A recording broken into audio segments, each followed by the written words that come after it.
Okay guys, good morning sa inyo lahat. Yan, meron tayo rito Hyundai i10. Yan, ito guys, power steering problem. Yan, ito sir. Kaya may-ari. Sir, bali taga saan kayo sir? Pasig. Taga Pasig. Ito guys, si sir galing pa ng Pasig. Pumunta sa shop natin para ipagawa to. Ito kasi guys, matigas ang manibela. Dati raw medyo lumalambot pa, tapos lumalaban-laban. Pag anong guys, sasabihin ko sa inyo, kapag ang manibela nyo, kapag pinihit nyo, lumalaban-laban ng ganon, tapos lalambot, lalaban uli, ibig sabihin guys, automatic motor ang sira nyan. Yan. Wag kayong bibili guys ng module, kasi madodoble lang kayo ng gas guys. Bali, sir, baka may babatiin ka sir, shoutout ka. Shoutout kay Mrs. Yan. Siya kasi yung babayad dito eh. Yan, bali si sir, ito pumunta sa shop natin para ipa-check to. Kumbaga, ito guys, na-testing ko na to. Ang sira niya, yung motor. Yan. Ito guys, ang video ko na to para lang sa mga nagtatanong sa akin. Basta Hyundai i10, ang motor niya guys nandito, patagilid. Hindi katulad ng Hyundai Accent, nakatayo siya nandito. Yan, nandito siya. Ito kasi guys, nasa gilid. So marami nagtatanong sa akin, nagko-comment sa comment section ko, kinakalas nila yung motor pero hindi nila mailabas. Ito guys, ang video na to para sa mga nagtatanong sa akin o sa makakakita pa ng ganitong problema. Kumbaga gusto nila mag DIY pero pag kinalas nila, hindi nila mailabas yung motor. Yan, ito guys, tuturo ko sa inyo kung paano yan tatanggalin. Kumbaga ito guys, may ginawa na ako rito. Bale ito guys, yan, babaluktutin nyo to guys. Yan, hindi nyo kasi matatanggal tong bakal na to. Yan, kahit nakatornilyo yan dito, kapag tinanggal nyo yan, hindi nyo rin matatanggal tong bakal na to, kasi naka-spot yan sa taas. Yan, naka-spot. Kaya hindi nyo matatanggal yan. Yan, yung guys, naka-spot yan. Dito may tornilyo siya. Yan, pero hindi nyo matatanggal. Kaya ang diskarte yan guys, para matanggal itong power steering motor, yun, o yung EPS motor. Yan, ito guys, babaluktutin nyo to. Yan, ang pagbaluktot nyan guys, papunta rito. Yan, wag yung babaluktutin papunta ron, papunta rito. Yan, ang ginagamit ko dyan guys, ito, vice grip. Tapos ito, yan yung katala. Yan ang gagamitin yung pambaluktot. Kumbaga, yan, gagamitin nyo ng ganyan, tapos babaluktutin nyo. Yan, hindi nyo kaagad mababaluktot yan guys, unti-unti yan. Yan, tapos kapag nabaluktot nyo na to, yan, pupunta na yan dito, saka nyo gagamitan ng vice grip. Iipitin nyo ng vice grip. Yan, hanggang sa bumilog siya. Katulad nito, medyo bilog na.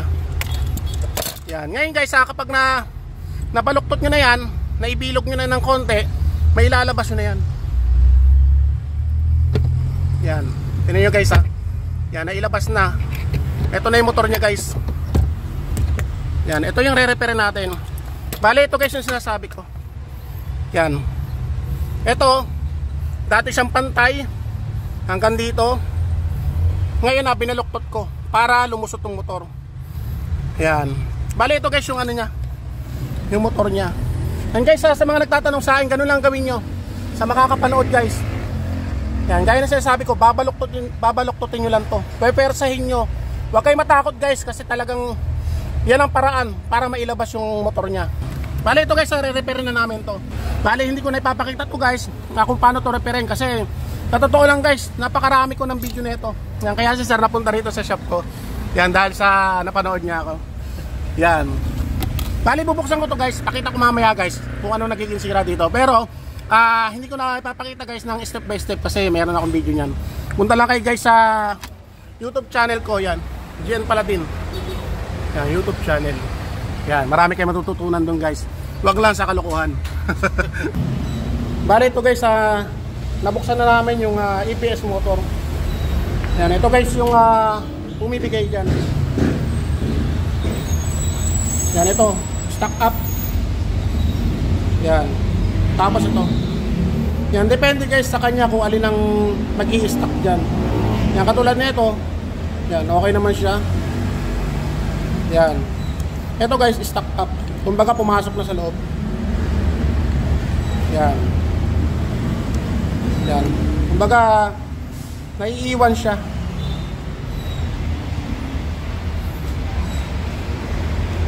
Yan. Tapos ito guys, yung isa, stock up din. Bali dalawa. Yan, naiiwan. Kaya, hindi lumalambot ang manibela. Dahil dito sa carbon brush. Yan, bali ito guys yung pinapalit ko na carbon brush. Yan, nabibili yan sa online. Shopee, Lazada. Yan, meron yan. Order lang kayo. Bali, dalawang set. Kasi ang isang set guys, 2 piraso. Bali, 2 set para maging 4 siya. Kasi nga, 4 na piraso ang papalitan. Yan. Bali, yan lang guys ang nagiging sira. Kaya tumitigas ang manibela. Pa dito. Yan. Kita naman guys. Yan. Yung lapat ng carbon, hindi na maganda. Yan. Kaya sila, sir, ito, hindi na sila bibili ng motor. Kumbaga, re-repair na lang natin. Yan, ito si ma'am. Yan, ma'am, shoutout ka.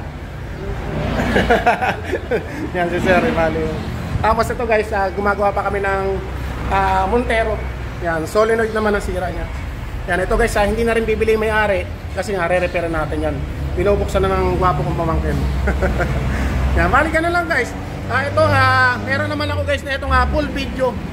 Yan, bali ganyan ding sasakyan, tsaka sa accent, yung day accent, iisa lang yan guys, napadiesel man na accent o gasolina. Iisa lang yan guys. Punta lang kayo sa YouTube channel ko yan, GN Palatin. Yan, YouTube channel. So ito na guys, okay na, naikabit na natin.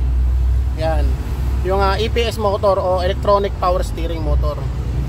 Yan. Tapos ito guys, wag niyo na ibabalik to. Yung gaya ng forma niya dati, wag niyo na ibabalik kasi kapag nagka-problema uli yung motor, at least matatanggal yun na kaagad. Hindi na kayo magbabaluktot na ito. Yan. Sa mga nagtatanong sa akin guys, ganun lang, gaya na sinasabi ko, babaluktotin nyo lang to papunta rito. Kailangan to guys, magdidikit tong dalawa na to. Yan, magdidikit. Yan, medyo magdidikit siya. Yan, para mailabas nyo yung motor. Yan, tapos ito guys, pininturahan na lang namin para maganda na siyang tingnan. Yan, ngayon guys, gaya na sinasabi ko, kapag gagawa kayo ng mga EPS motor, kailangan guys, tatanggalin nyo yung negative. Yung negative terminal. Para sa safe lang guys, sa safety ng wirings. Minsan kasi guys, sige Rex, sige pa mo. Kapag may mga nakabalat na wire, minsan magdidikit siya guys. Kaya kailangan tanggalin yung negative. Rek, hawa ka Marek. Kaya ito muna. Yan, ngayon guys, testing natin. Tawagin mo si sir. Yan, bali ito guys yung ano niya, yung warning light ng EPS. Yan, kailangan guys, kapag pinaandar makina, mamatayan.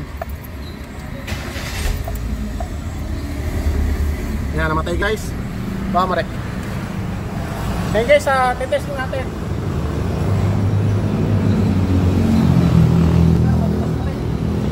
Guys, matigas pa rin.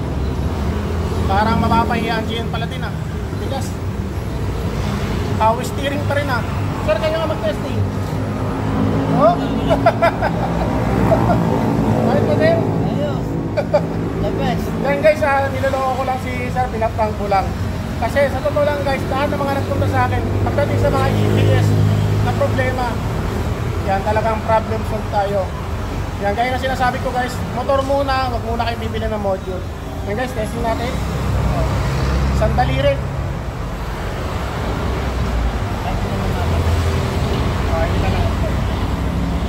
Yan, kitang-kita naman guys. Yan, bali si Sir, problemado rito. Sa halos November pa raw itong matigas sa manibela. Yan, so napanood tayo sa ating YouTube channel.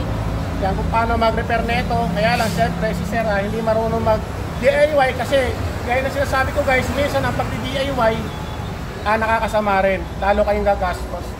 Yan, Sir, okay ba Sir? Kala na Sir, matigas eh. Yan, okay na guys. Tapos meron nga pala akong isa shoutout. Shoutout nga pala sa Carrasco Motors.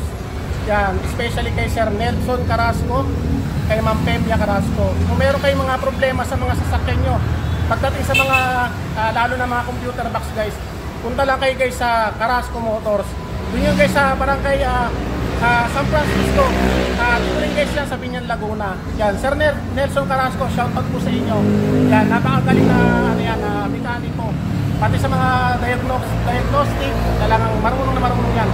Tapos kaya-kaya nilang gumawa guys ng mga sports car. Punta lang kayo sa Carrasco Motors. Meron din sila guys sa page, sa Facebook, Carrasco Motors Trading. Yan. Bali, Ma'am Pemia Carrasco, shoutout po sa inyo, pati kay Sir Nelson Carrasco. Sir, maraming salamat sa inyo. Guys, maraming salamat.